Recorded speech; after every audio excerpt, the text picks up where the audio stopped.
Enjoyment turned to disaster. That's what happened. I tried to create living zombies. And what I'm saying is there are some people who prefer it cold. I would have liked to have had a better outlook on life, but I can't change yesterday.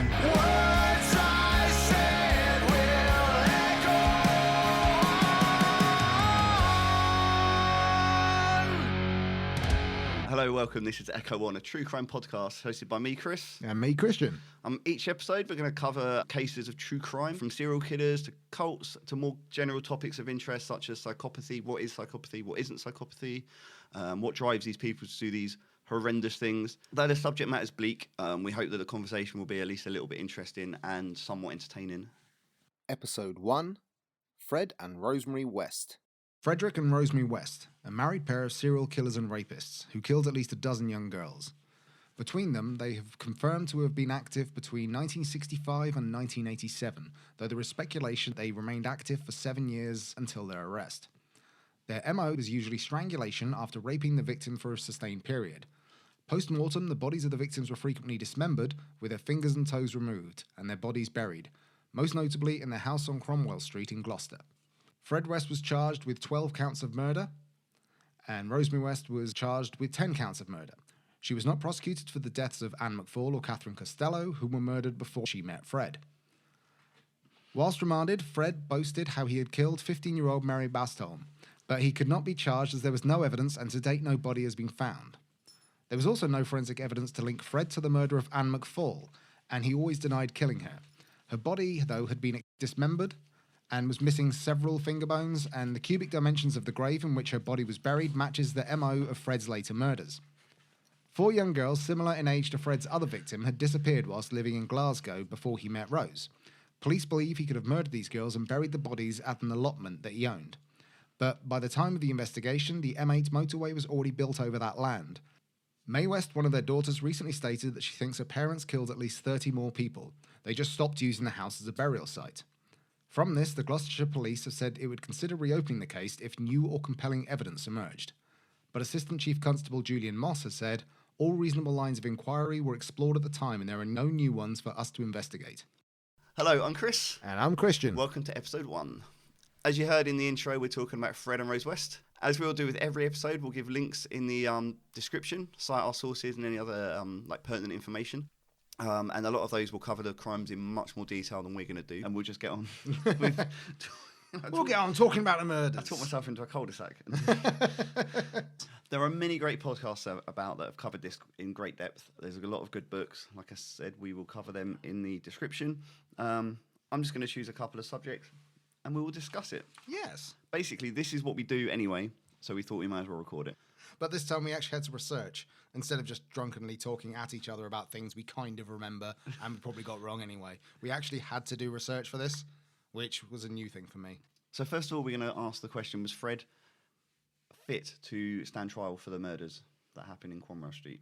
So here's a history of some traumatic brain injuries that happened to him when he was a young man.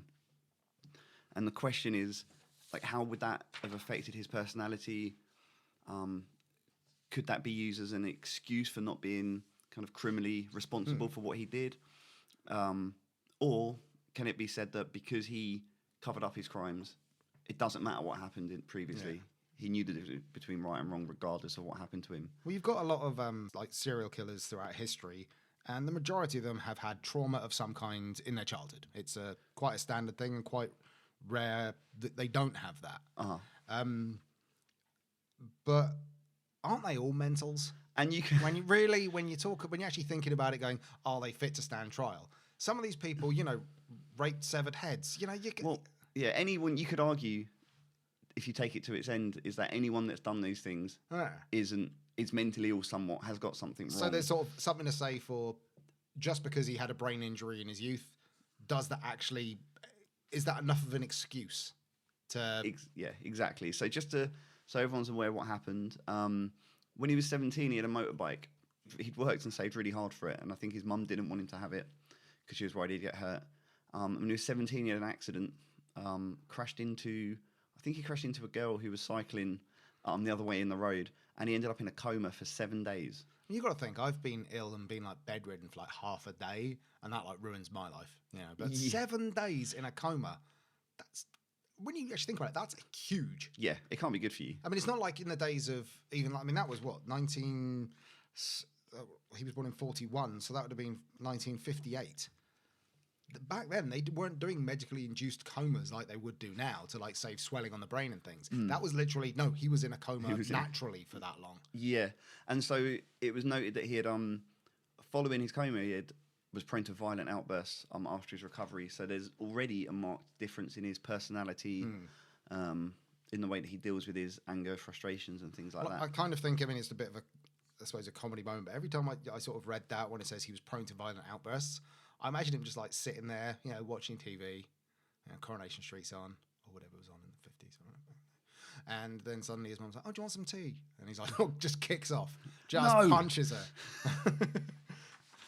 And there's also the second brain injury. The second brain injury when he was standing, I think it's at a youth club. Cool kid that he is. Wasn't it at the top of some metal stairs? Yeah, it's the top of a metal fire escape, and he tried to grope a girl, and she pushed him away, and he fell off of the fire escape and landed on his head. I mean, Jesus, this guy must have had like a cranium of steel. Yeah, well, I mean, well, not really. He was in a coma for 7 days. Because he lost consciousness again. It was like for 24 hours, I think, or just for the I can't remember, something like that. But yeah, he was unconscious again. So that's within the space of a fairly short time. He had two very traumatic brain injuries. But then you look at that and you're thinking that, okay, that was what, 17 and 18, probably the second one. I can't remember how far apart it was. But then there's evidence to say that he was actually molesting girls in his early teens. Yes. So he was obviously wasn't right in the head. He wasn't a nice man. Wasn't a nice man. I mean, he was arrested after a 13-year-old girl was discovered to be pregnant by her GP. But it became clear in the investigation that Fred had sex with her on several occasions. So the whole question of whether it's actually Fred's kid. Just to clarify, the GP discovered she was pregnant. It wasn't discovered that she was pregnant by her GP. I read that wrong. Let's do that again. Right. I should have put a comma. Yeah. Oh, God. All right, let's start that again. I might leave that in just because it's funny. Proves I didn't actually research that well.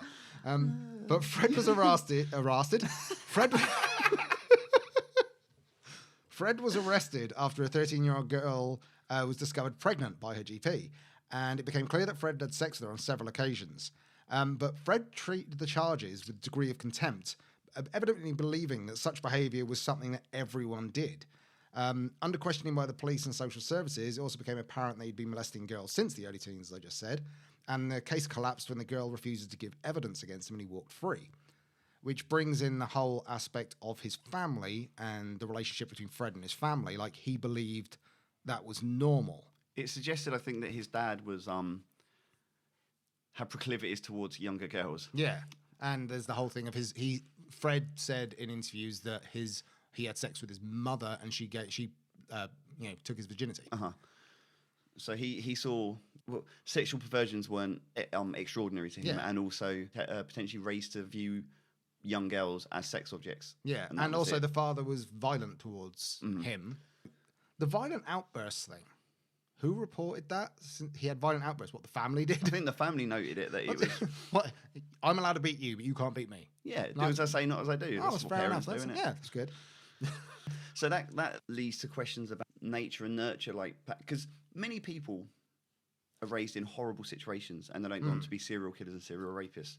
Also, many people have traumatic brain injuries and they can see marked changes in their personalities.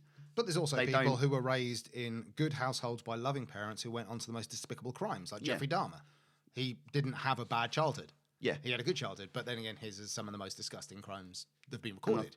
And I think that's important to remember, like, when we're discussing these, we're not saying he shouldn't have been found guilty. We're just saying how much is him and how much is a result of these things that happen to him, these outside influences. I think it's clear from a young age that he was kind of sexually perverse.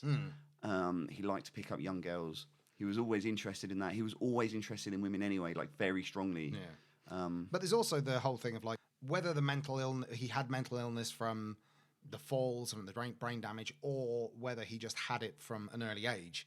he was always seen as being very manipulative and told lots of stories of flights of fancy, of just like the most outlandish things, which have been recorded by the police later on. But it makes sense that he had always been doing that, and that was part of his manipulation that I don't think necessarily at first would have been intentional manipulation. It would have been him talking about, bullshitting. Like his way to get attention. Yeah, he liked to get attention. And young girls were believing him, because why wouldn't they? An older guy had a bike, not very good at it, obviously, falls off quite a bit. But that was his way in, by telling these like stories and things, which later on, I mean, when he was in the police interviews, he was telling lie after lie that contradicted themselves, and was never really showed any remorse for that. So maybe that he believed what he was saying in that moment. Perhaps, yeah, and he might have believed it. He might have taught himself to believe it. He might have said them so much he grew to believe it. Or it's just the way that he deals with what he's done and what he does. Yeah, I mean, he was caught out in a few lies. At first he said, obviously, he's not going to say he did it straight off. Obviously, he had nothing to do with it. But then only he did it. Rose was completely innocent. Then, oh no, Rose was in it as well. And so obviously those kind of lies you understand when you're being arrested. You can say, of course he's going to lie about that. He's not going to walk in and go, yep, I took their fingers. Yeah. But then you've got like, if he's picking up like young girls from an early age, through being like, charismatic or whatever, however they want to describe him, he picked up Rose when she was something like 15 as well. Yep, met her at a bus stop, chatted her up. I've gone past many bus stops. And what did I have never sat there and went, I'm going to talk to this one. Because everyone I've seen at bus stops, you don't want to really talk to them. They look like they get the bus. They look like they get the bus. But she wasn't, I think it's quite interesting, like she wasn't interested in him. Yeah, and he was 29. So when you're 15, someone who's 20 is an old person. So it's like, can you imagine a 29-year-old coming out to you and going, all right, love? Is that his accent? Yeah, I got an ice cream van. When he met her, he was already married. Yeah, he was already married to Catherine, his Scottish wife. Yeah, Catherine Costello. They just moved back from Glasgow. Yes. And that's the other thing, kind of, we're discussing his brain trauma and things like that. These things have happened at this point. What we always kind of discuss and talk about is his crimes in Cromwell Street and around Gloucester. But he definitely killed someone up in Glasgow because he had an ice cream van and he run over a little girl. That was a little boy. I think. Little boy. But I've got to have a little segue there of actually saying he was a serial killer, and not since Gacy has there been a profession that they've had that has been more fundamentally creepy by knowing they're a serial killer. Like Gacy was a clown, so much creepier when you actually think about him being a serial killer. Fred West, Ice Cream Man. Yeah. But also an Ice Cream Man after he was a farmhouse slaughterer. Yes. When he killed cows. So then you go there to ice cream. Of course they're going to have jobs. Everyone's got to have a job, a shitty job. I once cleaned toilets in a factory when I was in uni, but doesn't mean I'm going to go around killing people. But then again, wasn't an ice cream man.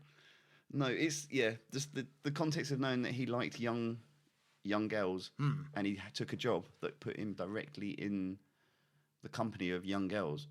So there's nothing to suggest that when he ran over this boy, he did it on purpose. No. But no one looked into it because it wasn't uncommon for it to happen, which is messed up. It's back at the time where, of course, you could be caught in an accident. Just because we know what he did. Yeah. But at no point did he ever rape and kill somebody that young. No. That was basically like that might have been a line for him. Yeah, absolutely. A lot of serial killers will have a line where like maybe I killed and raped young girls. Like I'm not gay. Yeah, kind of they have this like thing in their head that they wouldn't do it to boys. But also I guess, do we know if he at that point he hasn't got any confirmed kills against him, has he? No. At that point. The other question is like maybe when he killed that person it was an accident, but he realised that he didn't mind it. He got a boner. It was okay. Yeah. He couldn't stand up from the seat. He couldn't even call them. No mobile phones. So he just had to sit there looking at the body with a boner going, And at that point, that line was crossed. Yeah, and he went, well, I've started now. Might as well finish. Those wires in his brain. But then you've got like the recent news report came out about people who work in slaughterhouses, saying that it actually does have a very they've got a lack of people who work in slaughterhouses now, and they really need them. especially because we're coming to Christmas. So there's a lot of turkeys that a lot of ways understocked for turkeys because there aren't people there killing them. Because it does have a psychological effect on the people. There's not enough men choking chickens. Choking chickens, yeah. But basically, you've got to think that this was, I mean, he probably had this in his, late teens? This job, late teens, early 20s. And that was at a time when there wasn't knowledge about what killing lots of things could do to your mind. Yeah, like they've got definite links now with post-traumatic stress with people that work in slaughterhouses. So you've got to bear in mind, he was sexually abused by his mother, physically abused by his father, killed a child by accident, had been arrested and is known to molest young girls. He's had 2 brain injuries, in a coma for one and out for the day for the other. And then they give him a job that is known to cause mental disorder, I suppose you would call it, mental anguish. Yeah. I mean, really, a lot of people say, especially with serial killers, that there are perfect storms. Mm-hmm. Yes. Like, it would never have happened if it wasn't for that one inciting incident and that sent them on the whole thing. It's like somebody was going, oh, wait, that didn't turn into a serial killer. Let's try this. Let's do this. And you don't know, but you could almost argue if you could take out any 1 or 2 of those events, things could have been different. He would still be probably a piece of shit and an arsehole. He would be manipulative. I mean, I don't think there was any doubt that he was heading the way that he would have abused his own children like he did. Not like kill them, but sexually and physically assault them.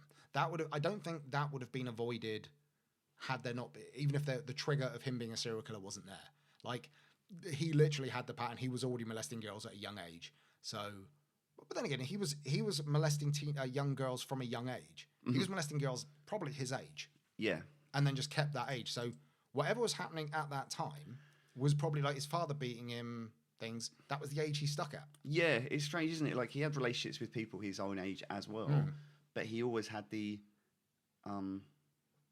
that, I use the word proclivity again, that proclivity towards abuse of people of that same age forever, which is really interesting. Well, one thing a thought that I had, and there's absolutely zero evidence to this, but it's actually quite an interesting thought, that his father was obviously, the likelihood is he abused young girls as well, or at least talked about it.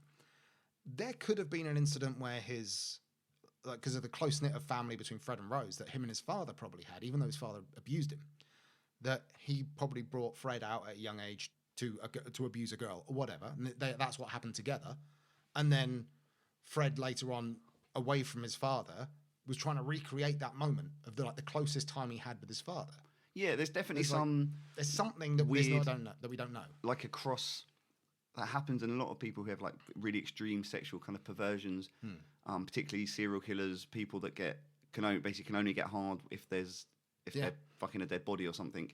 Is that at some point in their life, that crossover from going, I'm horny for things, and these dead bodies are kind of interesting, and it gets all the wires all get crossed, and a lot of people can hold those 2 views, can be like, I want to have sex with things, with people, and I also find it really interesting, like whatever, and then maybe they don't have an aversion to their body, but for these people, these wires get crossed in their brain, and unfortunately, I think when that wire's crossed, once that's done, it's done, and you've got that association. But then you've got like Rose, who, when she was her mum was pregnant with her, had to have electroconvulsive therapy. And basically, while obviously Rose is in utero, and there's a lot of people that believe that actually had an effect on her mind, and there was a possibility that she couldn't process feelings of pain as normal people do.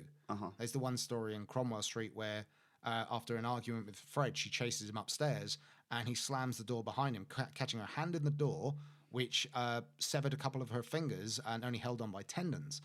She went to the hospital, had them stitched back on, all of which her reaction was just no screaming, no crying, just looking at it with like, oh, that's happened, let's go fix this. Then instead of going back to have the stitches taken out, she just got annoyed with the plaster, took it off, just pulled the stitches out herself. So whether that's related, whether the ECT and her feelings for pain are related, or even her lack of empathy, the same as like attracts like. So at one point, she wasn't interested in Fred at the bus stop, but still they got together. So whether it was just his charm, whether it's, got a girl in the back, oh, all right then. That's a terrible impression of Rose. But yeah, that so was Rose. yeah, I don't know. Right. And also she was sexually abused as well as a child. Mm-hmm. So you've got two people, both abused. Yeah, both awful upbringings, like terrible, by all accounts, terrible family life, really bad upbringing, really stressful. But both of them had zero empathy. Rose less than Fred. Fred had, from what we can see, had acted more and done a lot more beforehand. Obviously, he molested girls. He probably killed people, a lot of people beforehand, but only known to be two: his first wife and a babysitter, Anne McFall. But then Rose kind of took over. It's like when you have any sort of serial killers, there's always the dominant one. Like before Hindley and Brady was always the dominant one. No, even before, he was always a domineering character, and Hindley came in, and it just stayed in that. With this, it changed. Yeah, it feels like the dynamics in the relationship changed. Like he still held obviously an awful lot of power over her, but it seemed to be that like she definitely became quite domineering, and even though she prostituted herself, it suggested initially because his first wife had been a prostitute, and she wanted to do it to endear herself to him and be the same as his ex-wife. But it seems like in the end it became something maybe she enjoyed, she identified herself with, particularly the West Indian men that she enjoyed, and the fact that he enjoyed watching it. And yeah, she seemed a very dominant person within that relationship by the end of it.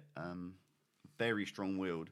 But then you've got obviously only Rose is alive now to, I'd say, talk about it. She doesn't talk about it, but there was the whole thing of like the last time one of her daughters, May, went to see her. She asked her why she did everything that she's done, like the kind of thing, and the reaction was, "Well, I never should have been a parent." Like, okay, yeah, we know that. Okay, but yeah, that's kind of like that's like going, "Well, I should never have lived in Cromwell Street." I still wouldn't have done anything. You still would have done something. No, yeah, you can. But then you look at like the sort of mental sort of capacity kind of thing. The police obviously at some point, when they finally arrested him after many years of not letting him get away with stuff, obviously they didn't have the evidence to arrest him for a lot of things. They appointed him an appropriate adult at the point of arrest, which for those who don't know, he's not necessarily capable of understanding all what's being said, so they have to have someone there who is actually an adult and trained, like a kind of like a social worker, to explain things in a way he would understand. Yeah. So obviously the police, either whether they believed he was mentally capable or they were just covering bases. I think it's just like the distinction there between just because someone needs an appropriate adult. So like a 12-year-old, a 13-year-old, a 14-year-old would want, you'd give them an appropriate adult because they're young and they're not going to fully understand everything that goes on. Doesn't mean they can't be criminally responsible. And it's just going to get that in there now. The appropriate adult isn't a psychologist or a psychiatrist that's sitting there assessing their mental well-being. They're there to help make sure They'd be a de facto parent, basically. Yeah, that the police? No. Murders? No. Children? The arrested person. The accused? The accused. The appropriate adult is there to ensure the accused kind of basically understands what's going on, what's being said, the gravity of what's going on around them, that kind of thing. Yeah. They're not a lawyer, they're not a psychologist, not a psychiatrist. So from this, we can basically say, in answer to the question, like, were they mentally able to stand trial and should they have been prosecuted as adults? Yes. Yes. Yes, they should. Yes. Pieces of shit. Pieces of shit. But yeah, and everyone said that like he was a very charismatic man. He obviously did manipulate a lot of girls back in the day. But then this is like obviously the 50s and 60s where like now you've got like media is you know what everyone is, you know what people are like, you know what celebrities are like, you know what the stories of the world, you're worldly people even if you don't go anywhere. Yeah. Whereas back then there was not much out there, so you didn't have to necessarily go that far or be that impressive to get people in. Yeah. I like nowadays you wouldn't be able to see it. I mean, I don't see it like when you see or listen to the interviews, the police interviews with him. Nothing about him is charismatic or even likable. No, but they recognised their prey. They recognised the people they wanted. They weren't going to choose. If they were going to go up and try and groom someone who was from, say, like a well-to-do family, a stable upbringing, a good relationship with the family or whatever. They're not the kind of people that they were interested in, because they're not the kind of people they were going to manipulate. They were going to choose people from the local home, or people that were on the run trying to stay away from their family, from their parents. Yeah. People, much like cults do, Scientology does, because it's a cult, much like they do, you know, they're going to prey on the church. They're going to prey on... They're going to prey on people who are in the time of need, who need stuff. Because they were themselves. Exactly. So they recognise that, and they're going to look for people who are looking for something. Yeah. And they're going to offer them that. Well, they for a while. They offered them family. Yeah. They offered them love. Yeah. And instead, they gave them sex and death. They gave them sex and death, and probably some cake, but not in that order. The cake probably came first. Probably first. Yeah. Candles came after the sex. She raped people with candles, Chris. Yeah. I'm sorry. I'm not going. We've talked about this before, Chris and I, and I'm stuck on the whole thing of like, she used candles on people. It's a flaming disgrace. Oh, it's a hot topic. Right. Well, let's get past that. But she was wicked. You've got Annmarie West, their daughter, who was physically abused by them. Knew that they were, like, even after the death of the suicide of her father and the incarceration of her mother, still to this day goes to visit the mother in prison, even though knowing everything that she did and that they did, she's still, out of all their kids, and I think there's another like 2 or 3 that are alive, or maybe 2. There's the son and the daughter May. They don't speak to them anymore. Yet Annmarie was the one that first ran away, and the other 2 were the ones that stuck with them. But they have now since stopped talking to Rose. Annmarie goes backwards to the whole thing of like, the manipulation and of the family remains, despite the fact that the key instigator of Fred is no longer there. It's interesting, isn't it? Like, I wonder what her reason is for seeing her mum. I wonder if she's doing it for her mum, because she thinks, you know, she's still my mum and I still need to see her. Whether it's because, you know, the grooming that would happen within her family. So she still, or whether she does it for herself. Maybe she thinks, I'm still me, I'm still a good person, and I'm going to see my mum. Because well, also, even though you just, if you had such an upbringing as that, thinking that, no, I'm a good person, I have to be a good person after what my parents have done, I have to be like the paragon of light kind of thing. So she's like forcing herself probably to go back, maybe even doesn't want to, and it's just like going, if I don't, nobody will, and that isn't... Yeah, to be the better person, almost like she'll be... Personally, I would rather just, if I found out my mum did that and my mum raped me with a candle, probably wouldn't speak to her again. I wouldn't be... Maybe at Christmas. It wouldn't be top of my list of things to do, places to visit. Avoid candle shops. I would avoid candle shops, yes. Yeah. Just... But yeah, sort of whether they're able to stand trial, well, yeah, they could hold down... Well, he could hold down a job, she could hold down men's dicks. Men's. But no, like, they could both function in society as seemingly normal people. Yeah. They didn't need help when they were out there. So as you can, like, if you can live your life, have a job, get money, and have a family, then I don't think it really matters what else. You're a functioning member of society. And I think the mental illness, like, able to stand trial thing, I think with someone, when you can actually handle yourself in society, then you're culpable for what you do. Yeah, I think ultimately they're criminally responsible for what they did. They tried to cover up their crimes by burying them in the basement, burying them in the back garden, laying patio, extending their building over it, where the bodies were. They did all they could. They manipulated people to get them in. Young people from the nearby. There was a home, wasn't there, for wayward children for wayward son, and carry on. And they would put up a nice front, and they would get the kids in and give them like juice and biscuits and things like that, and manipulate them to come around, and then try and get them involved in sexual games and abuse them. So they were very manipulative. They knew what they were doing. They covered it up. They did all they could to get out of it, until they couldn't anymore. Yeah.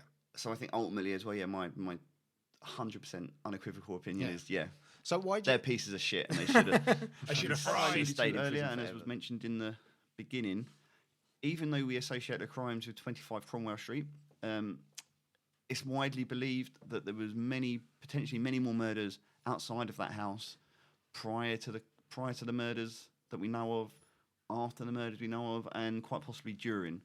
Murderers very rarely start by killing loads of people. It's normally a like an increase in the behaviour. It ramps up and becomes more. And equally, they very rarely just stop.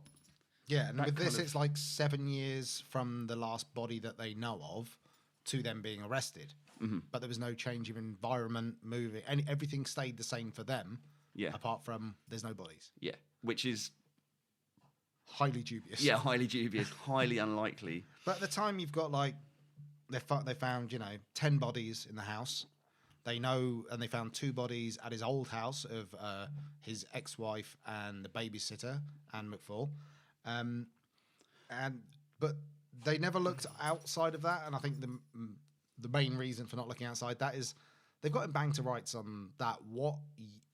The money that it would take and the effort that it would take to prove he's more of a murderer. Yeah, I mean, often police will choose to be pragmatic about these things and say, look, we know he probably killed X, Y, and Z as well, but we can find him guilty on this. Let's put our resources, our money, our time into finding him guilty for the things we can, and then they'll be locked up forever anyway. But then you've got the whole thing of, especially pre-meeting Rose, they think that he killed those 4 girls that went missing in Glasgow.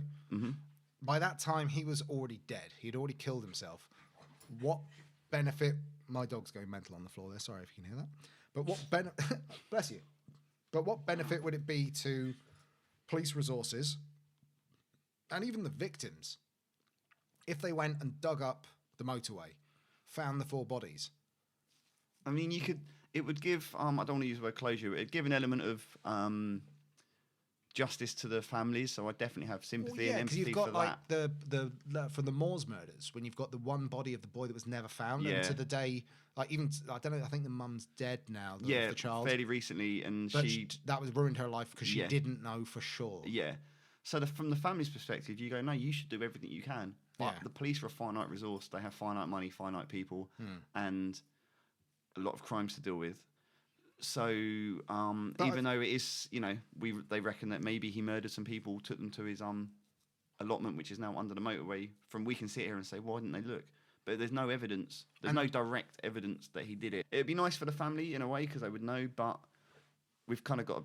The police have to be a bit dispassionate about it, don't they? In that respect, and just say like, we've done what we can for these.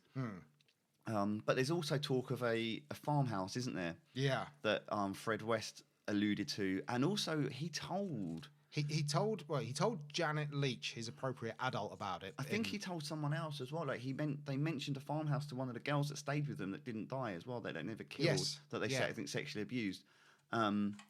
About this farmhouse as well, and showed some pictures. But the pictures they showed was from a letting agent's or an estate agent's book. It wasn't one that they owned. But they talked about this farmhouse a lot. And he described to his appropriate adult, not exactly where it was, kind of the area, described sort of where some power lines were.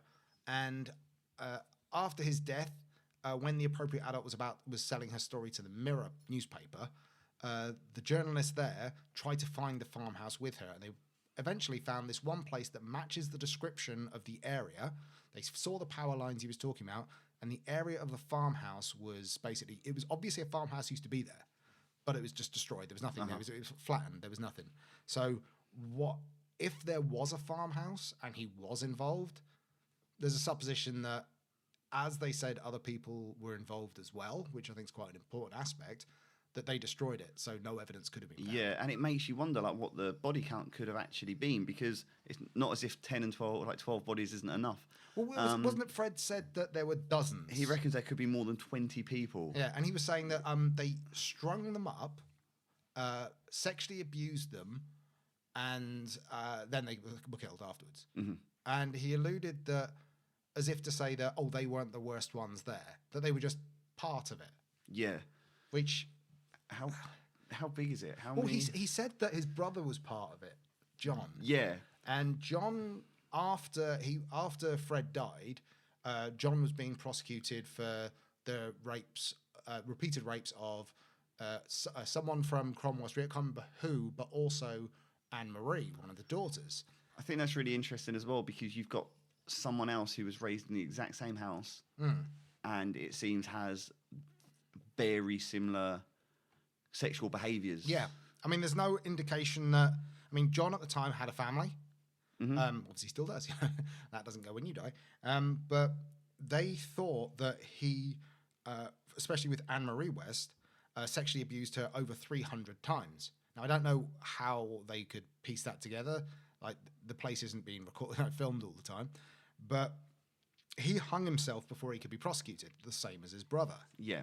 Which, again, the whole thing of, like, the upbringing, hanging themselves when basically pushed into a corner where truth is out. They weren't going to get away with it anymore. Yeah. The only way they could they weren't going to admit it, or they weren't going to face the consequences of what they did.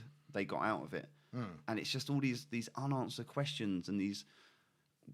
It's good.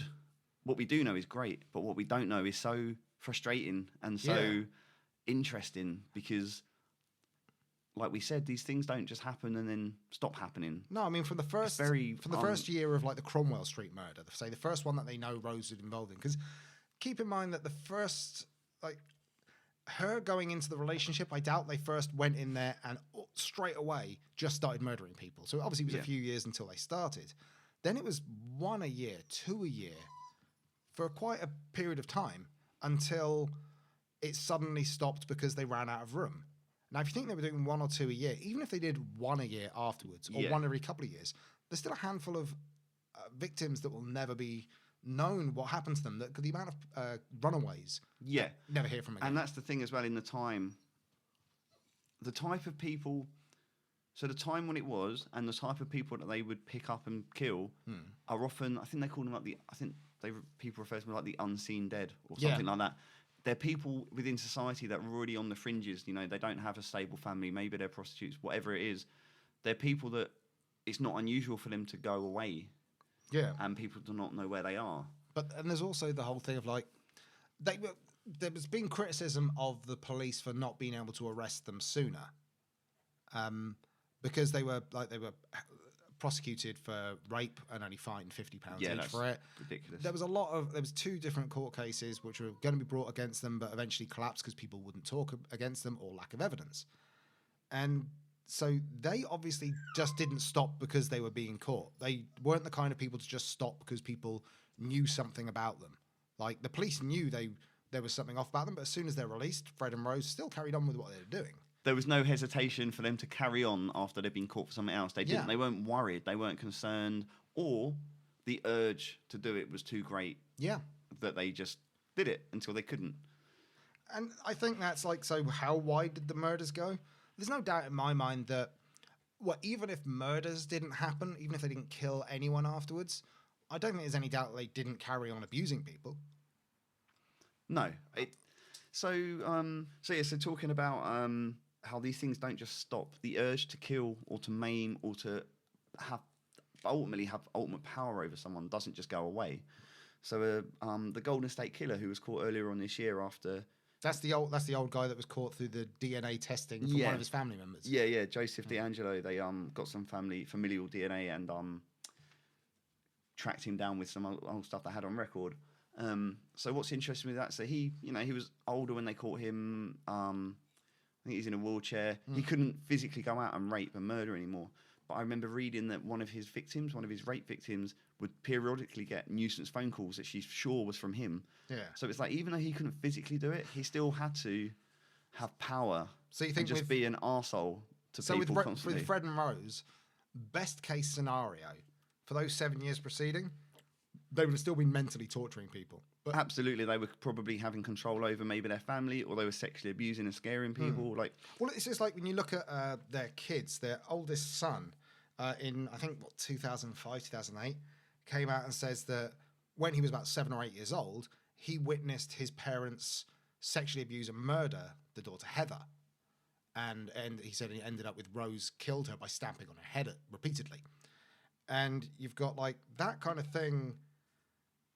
That kind of fury doesn't just go away. It doesn't. I mean, the one thing they've got, like, you've got Rose West now. She's obviously in prison now, unable to do any of that.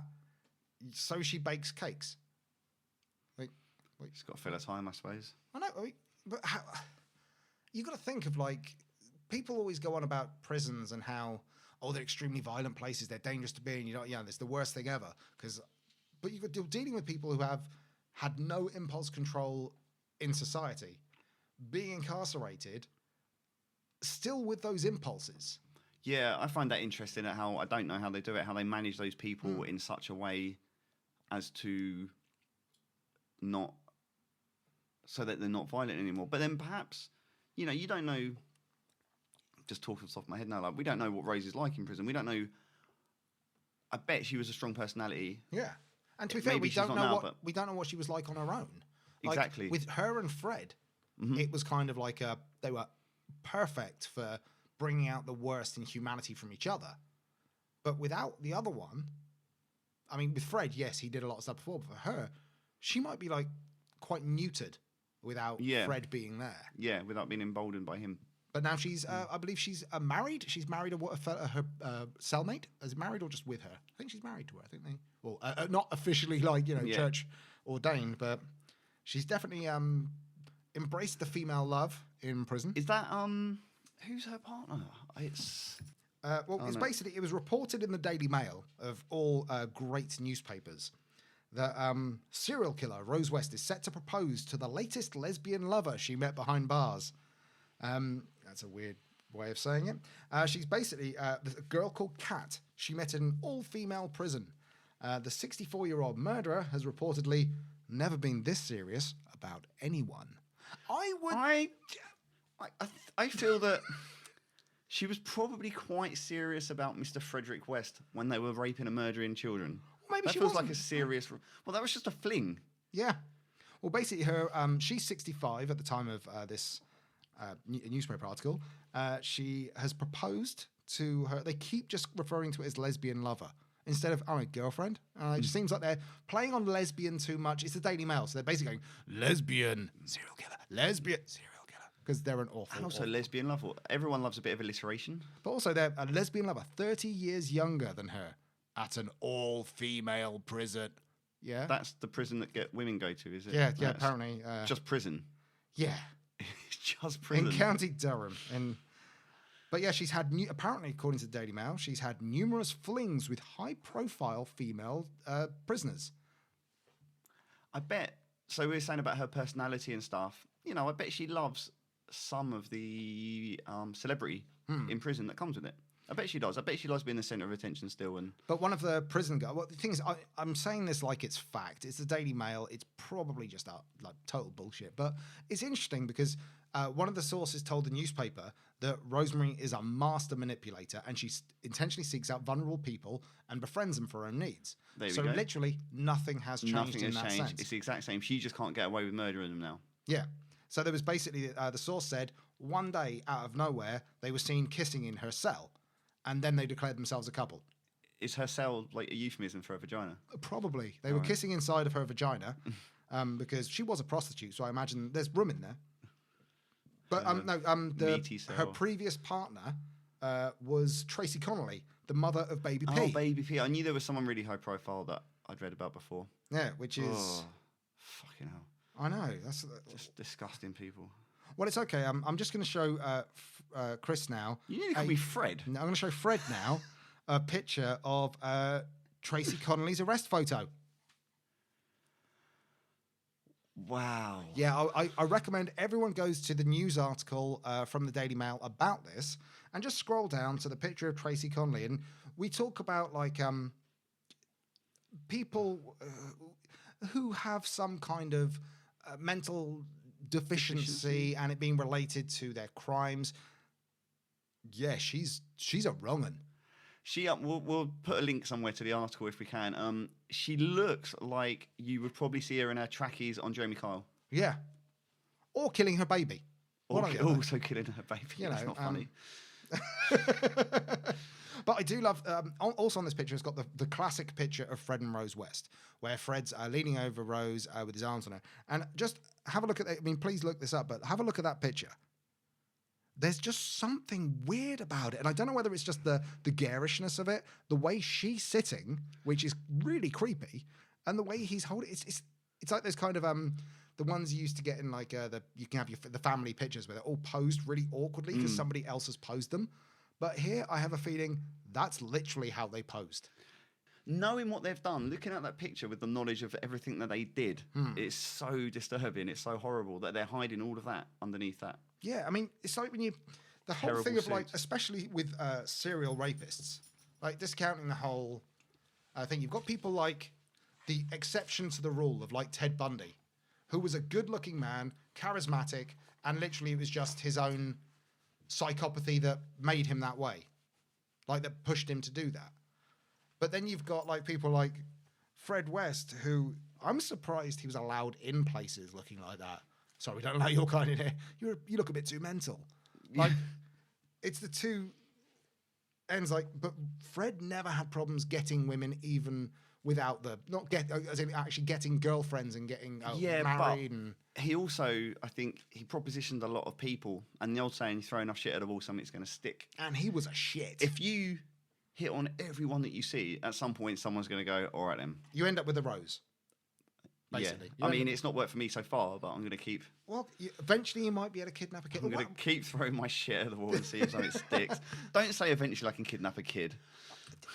I'll cut the bit where I said that out, so then it just literally sounds like you're an awful person. You can keep in the bit of being self-deprecating. That's okay. But That's fine. Not self-defecating. not self-deprecating. Terrible. Where are we? But yeah, so how far did the murders go? Oh, yeah. I think very far. I think maybe they didn't kill. Like Fred said, it was like up to 20 more, like especially in the farmhouse.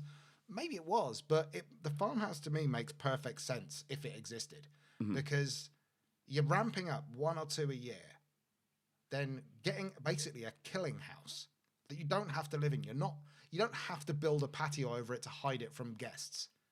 You're in the middle of the country, you're in a farmhouse. It makes sense that they up their game to a killing house type thing. Yeah.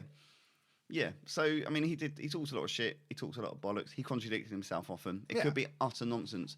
But I can't get out of my head the thought that there is more people than we know about. Even if it wasn't in the killing house, if it wasn't there, if it was just he picked up, if it was that he picked up prostitutes on the side of the street, murdered them, chucked their bodies away, no one missed them because they were prostitutes, they didn't have a family, people didn't know them, they were the young seen dead. And like one of my friends, I mean, even in this day and age, he's a policeman, and he has basically says that, oh yeah, there's loads of murders that you don't hear about because no one's arrested. There's bodies found all the time, even in the area he is. And you find that, and like just because they're not reported, like we think, oh yeah, murders they're few and far between. They're actually a lot more prevalent than you think they are. Yeah. Especially at this time when you're dealing with drug addicts and prostitutes and runaways. Yeah. There's going to be a whole lot of them that they just go, well, it's the body, and she looks dead. But and they'll just assume it was a drug overdose, or assume it was just exposure to the cold, or whatever it was, and not think anything else of it. So I think my 2 cents are that I think the crimes probably went far and wider than we officially know, because they didn't have evidence for it, because it was hard to find evidence for it, and the other stuff was literally under there. Yeah, I mean, I think if Fred was the kind of person that, like someone like BTK, who afterwards, when he tells what happened, he's literally to the point. Everything is 100. There was no doubt that Raider said anything that was a lie. He was everything he said was provable. He made sure everyone could find out as much facts about it as possible. With Fred, because he lied consistently, yes, they probably did kill more, but there's no way of finding out. You can't say, well, Fred said it, so we'll look into it. It's like, what's the point? He's literally taking us to places where the bodies are. We've got him banged to rights. We have to put a line under it somehow. And now he's dead. There's no use. Apart from public interest. That's the only thing. It's just left with idiots like you and I sitting at a table talking about it into a computer. Into a computer. And then into your ears. But the thing I want to know, and the thing that I think every one person that will listen that is probably, living in the same house as me wants to know is, where are they now? Some of these we would have talked about just in the last hour, but we'll recap as to where everyone is, and some of these are shocking.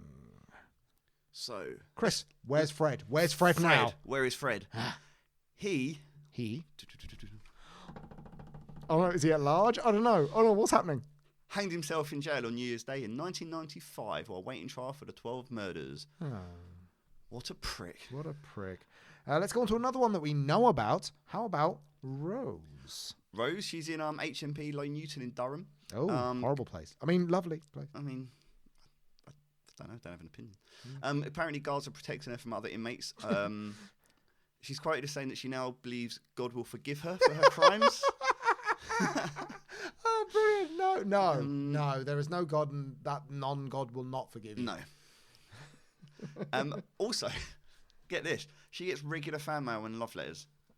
Right, I know we talked about like her having the wife and all that, but what fan mail? So people outside look at her and say, "Do you know what?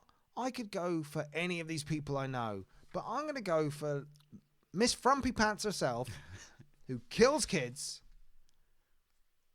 And that's what I want. That's what I want, and I'm going to send you a love letter. Oh, for fuck's Fucking sake. love letter. Anyway, so the next one is one of the daughters, Yes. Mae West. Mae West. So September the 17th, which is actually my brother's birthday. Oh, happy birthday, Alex. 2018. Oh, so recently then? Really recently. Okay. She appeared on the TV programme Good Morning Britain. For those people who are not English, that is a terrible morning TV show. Yes. Literally never watch it. But yeah, she was interviewed on that, and she's been interviewed for newspapers and stuff promoting her new memoirs about how she believes her parents killed many more people. Oh, so that's a nice little hook for her book. Yeah. So at that point, you sit there and go, how much of that is true?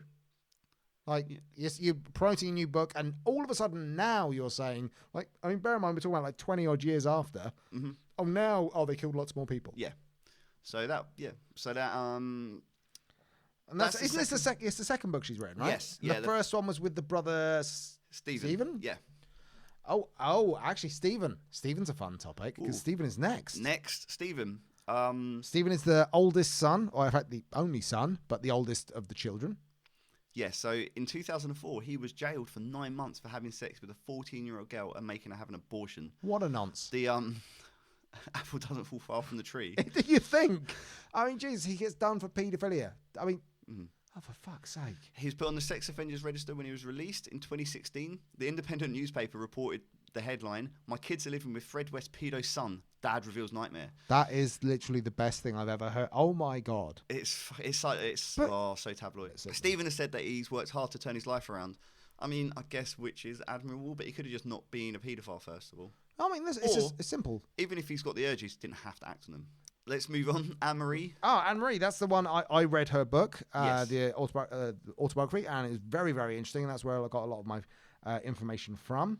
I have heard that her daughter recently sold a story to the Daily Mirror, the same paper that the appropriate adult Janet Leach sold her story to. So they're quite high on that. Interesting. Saying that her mother is still under Rose's spell and visits her regularly. Keep in mind that now Mae and Stephen used to visit her a lot. But now, apparently, according to the daughter, Annmarie is the only one that visits. I mean, ultimately, it's her parents. It's tough, isn't it? It must be a real hard thing for her psychologically to kind of figure out. At the end of the day, despite them doing that, you still say you love your parents. Yeah. Which you shouldn't. But, you know, it doesn't mean that she likes them necessarily, but she loves them and maybe feels a sense of duty to... Yeah, I mean, to be fair, going to see her mum in prison, it's a non-story. Oh, my mum still speaks to her mum. Yeah. To be fair, I don't care. Fair enough. Good on you. Whatever. It's interesting. It's confusing. But It's very confusing. And the last person, the last presence involved in Where Are They Now? Chris is... 25 Cromwell Street, the House of Horrors in Gloucester. So in 2007, Gloucester City purchased it and they knocked it down. And it is now a public walkway. So that is gone. The last vestiges of the horrific things that happened. The only thing I think about that is why the fuck did it take a decade? Yeah, I wonder what was going on. I actually don't know what was going on. I mean, they would have had to have purchased this from the person who owns the place. Yeah. So they would have had to, for peanuts, not actual peanuts, money, but a little money. I don't know. But also, the good thing about them knocking down 25 Cromwell Street is that it is a public walkway, but it's the public walkway that links the estate to town. Ideal. I mean, good on it. They should have done that 40 years ago, probably. What, Fred and they should have killed kids yet? What? No, they should have put the walkway in. Oh, right. Not the house. Sorry. I was mistaken there. But no, so as the Where Are They Now section, we're going to try and do this as a regular thing. And the obvious things were obvious. Most of the time with serial killers, they're dead or in prison. Otherwise, we wouldn't know these things. But it's the things like the children, the places, and the effects that they have and where are they now is, I think, one of the more interesting aspects, even probably more interesting than a lot of the actual events that happen. You could say we're looking at how the effects of the initial crimes echo on. We got some top trump cards of serial killers, which has, the age at first kill, years undiscovered, number of victims, when they were born, but then the crucial maniac factor, which, to be fair, this one is just pointless because it's on a scale of 1 to 5. Okay. And you've got like the French Ripper, who killed 27 people. He's basically the less famous Jack the Ripper. Jacques the Ripper. Yes. Jacques Le Ripper. Jacques Le Ripper. He basically was in 1869, but he killed, I think 11 to 27 people was the ballpark of where he killed. 1 star out of 5, which is stupid. I mean, of course, you got like, Jeffrey Dahmer, 5. If you don't give him 5 for Maniac, but for this, the way I was thinking we do it is that obviously this is, I think the way Maniac is in the traditional sense of the word, not like how much of a wrong-un are they, but like how out of control, like Dahmer is the epitome of lack of impulse control. Like there was nothing, but then you've got someone like BTK who, yes, it was terrifying what he did, but it's very controlled. Yeah, he knew what he was doing and he got better at it every time. What did they give Raider? What do you think they gave him? That's a bit of a I reckon they gave him, a 3. I reckon they banged it in the middle. They gave Kemper a 3. What? They gave the Yorkshire Ripper a 3. I mean, really, it's like... That's Dennis Nielsen. Dennis Rader, they gave him 3. Yay! Yeah, you win nothing. But then, I mean, if you look at the people, I'll just see if I can find, like, they're the 3s. Like, Kemper, Rader, they've given 3s. Obviously, Dahmer is a 4. A 5. Gacy is a 4. Ted Bundy is a 5. Where would we rate Fred and Rose? For me, I'm like probably around a 3 again. Yeah. Because even though it was horrible and despicable, they were also fairly organised in as much as they identified their victims. Sometimes they worked a long game to get their trust. Yeah. And then and all the stuff they did over their thing, it was like, it was kind of fairly thought out and not. But yeah, like unlike it was maniacal. the same that they have with Gacy and Kemper, they were methodical in their approach of getting the people there, and they were playing the role of whatever they needed to get them in there. Mm-hmm. And then yes, they probably lost control, obviously did, and they ended up killing them. Whereas someone like Dahmer, who's considered a 5, was literally out of control from an early age, and he was the only reason he managed to get people back to his house is because he was dealing with being a gay man in that time. Like, it was a desperate time for any sort of gay man to find a partner. Like, there wouldn't have been that many choices, so you go to the gay haunts and pick up a and that's where he picked guy. up. I mean, he wouldn't. Whereas these other people, like Fred and Rose, they were picking up runaways, but they were playing the game. Yeah. So I think 3 stars for them is very good. I think that's really good. This pack of top trumps cards is terrible, really. They sort of go all over the place with this. But the good thing is about these, it's interesting to see the amount of people I don't know about. So maybe some future episodes. Yeah, some future episodes. I mean, there's like the French Ripper, for instance, the one I talked about, Joseph Vacher.